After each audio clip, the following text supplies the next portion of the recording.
In 1716, sailmaker Thomas Wood built a home in Marblehead that subsequently became known as the Old Spite House.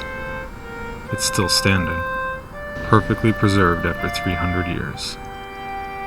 When you first gaze at it straight on, nothing immediately catches your eye. Then you notice the left side of the house, how it juts out from the main home like a ramshackle silo. It's as if half the house is reaching out towards you, searching for you. The left half is 10 feet wide and 3 stories high with a slanted roof. No one alive knows why the strange 10-foot wide addition was constructed. Some say it was a dispute between Thomas Wood and his brother William, who hated each other so much they agreed to occupy opposite parts of their connected homes, vowing never to speak again. But the dead know the details. The dead know so many secrets. And at night, when the tide rolls against the Marblehead shore, the dead whisper their secrets, soft as water gliding over ocean-worn pebbles. The dead whisper that the old New England Spite House expansion was space for a future wife that Thomas yearned for named Agnes. She was a tavern server who worked the inn at the top of the hill. Every night, Thomas Wood gazed up from his bedroom window, searching for Agnes's silhouette sliding over the inn's candlelit windows. He had plans drawn up to make his home more open and inviting, a whole wing devoted to his future bride. Thomas spent much of his free time laboring over these plans, but never once did he stop to ask Agnes if she were interested in being part of them. His brother William, however, had a different approach. William spent time at the inn and eventually proposed to Agnes and asked her to move in with him. There was already considerable tension between the Wood brothers. After their father died, William Wood received a large inheritance that allowed him to build a superior home, twice the size of Thomas's and closer to the beautiful Gasthouse beach. This undoubtedly was another reason Thomas planned his expansion. He wanted to compete with his richer brother, spiteful about what little inheritance he'd been left. When Agnes agreed to marry William, Thomas's spite was cemented. Shortly after their wedding, a mysterious fire burned most of William's home to ash. Worse, Agnes was hurt by the fire, lungs damaged from smoke inhalation. William begged Thomas for sanctuary, for a comfortable place where Agnes could rest and heal. Thomas refused. "I will not share my home with either of you." Instead, he aborted his plans for an expansion and hastily set out constructing the diminutive Spite House addition. The workers were often confused and construction took longer than anticipated. Meanwhile, Agnes's condition worsened as William rented her a room at the drafty inn where she used to work. By the time the Spite House was completed, Agnes was near death. She died exactly 1 week after she and William moved in. After her funeral, William vowed never to leave this strange, small addition to Thomas's home. He became a recluse, holed up inside the tight confines of his disproportioned bedroom. Thomas would wait by the door and try to catch him leaving, offer him food through the door, even beg for forgiveness eventually. William remained eerily silent and never present. After weeks of not seeing his brother, Thomas grew concerned, but the doors between their adjoining rooms remained locked, and there had been no sign of William. "Just scratch at the wall when you need me, William. Just scratch against the wood that separates us when you're ready to talk." William finally answered, "I will scratch when I am ready for you." It was the last thing Thomas heard his brother say. He'd wait up at night listening for the scratching, but the scratching never came.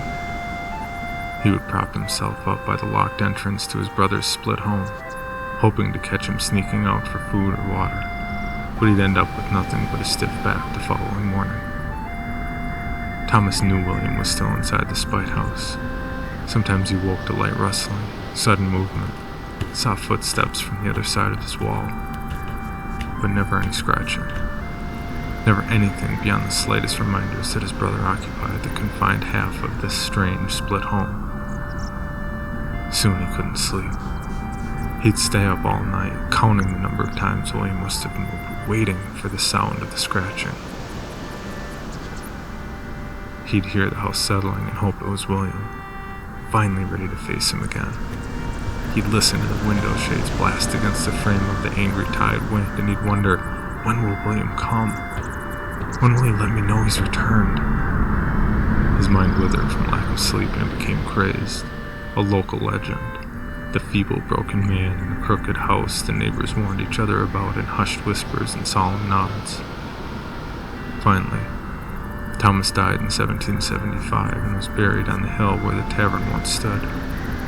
His heart stopped, but his frazzled, divided mind remained briefly active, still in the process of slipping away completely as he was laid to rest.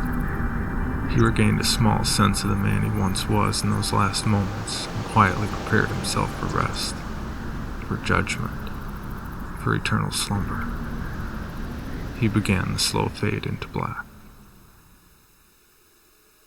And that's when William finally returned. That's when William finally started scratching his long, brittle fingers down the length of Thomas's casket. And there would be no rest.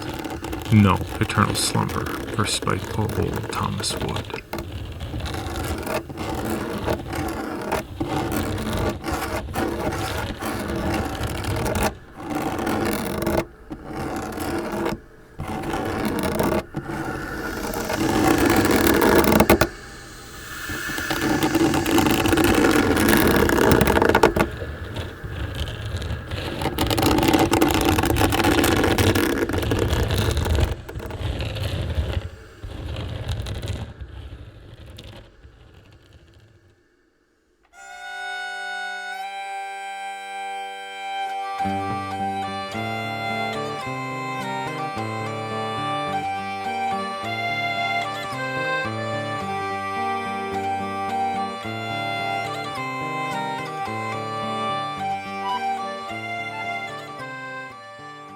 Greater Boston is written and produced by Alexander Danner and Jeff Van Dreason. The Old New England Spite House of Marblehead, Mass. Was written and produced by Jeff Van Dreason. This episode was narrated by special guest Jon Grilz, creator of the creepy as hell audio drama Small Town Horror. Holloway Joe and Hurdy Gurdy Drones recorded by Adrienne Howard, Dirk Tiede, and Emily Peterson. Piano and some sound effects by Dave Fernandez. Now, some more creepy hijinks to celebrate Halloween. First and foremost, if you enjoy omnipresent melancholy dread, and who doesn't, then you owe it to yourself to check out Small Town Horror. It's a fantastic series, and we were delighted to have Jon guest in this episode. Next, Lane Lloyd's series Sable is an ongoing audio fiction of linked stories of the horrible. I've actually woken my wife up at night because I couldn't help reacting vocally to things I'd heard in Sable. Archive 81 and The Deep Vault are a pair of subterranean explorations full of demons, mutants, unspeakable gods, and ill-prepared explorers with no idea what they've signed up for. And finally, the No Sleep podcast is a long-running audio fiction series with all kinds of tales of the creepy and frightening by an assortment of writers. So if you're looking for more shows to listen to this Halloween to give you frights and scares and occasional nausea, there's a great list to get you started. Happy Halloween.